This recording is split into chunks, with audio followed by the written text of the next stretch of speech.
Let's talk a related question to this, that is force on current carrying conductor placed in the magnetic field. Now initially we were talking about force on the charged particle placed in a magnetic field. This time our assignment is what is force on the current carrying conductor placed in the magnetic field. Okay, let me represent these two equidistant and parallel lines. Let us say that they represent the uniform magnetic field, and this XY be a current carrying conductor, okay, having length equal to L, and A be its area of cross section. Now this time current carrying conductor is placed in the magnetic field inclined to some angle theta. Okay, L is the length, A is the area of cross section. Can you tell me what will be volume? Volume will be equal to A into L. Yeah. If small n be the number of electrons per unit volume, total number of electrons, yeah, total capital N will be equal to NaL. Exactly. Okay.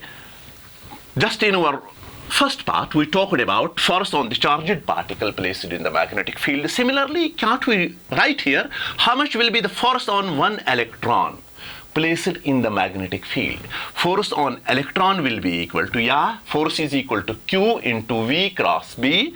Okay, in place of Q we will substitute minus E into V, that is Vd cross B. Yeah, this is the force on one electron placed in the magnetic field.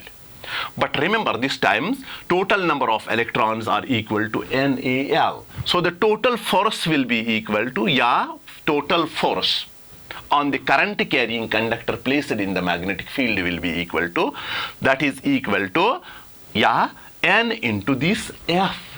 So minus NaLe into Vd cross B. Exactly. This is the total force.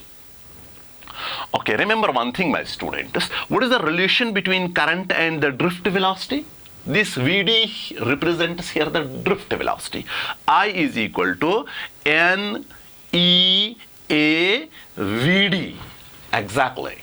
This equation you have derived earlier, the relation between current and the drift velocity.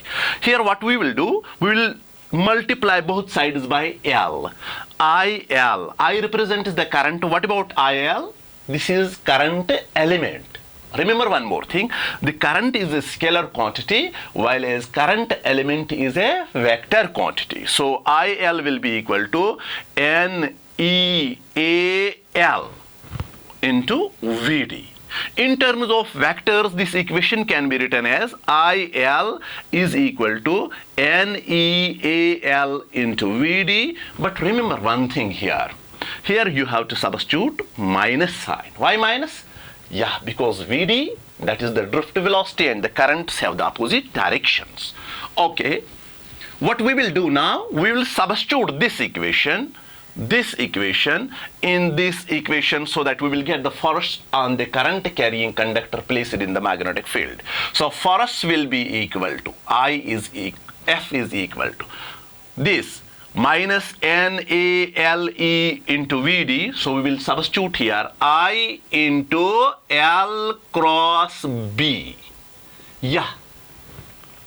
So this equation can be written in scalar form. I into L B sine of theta.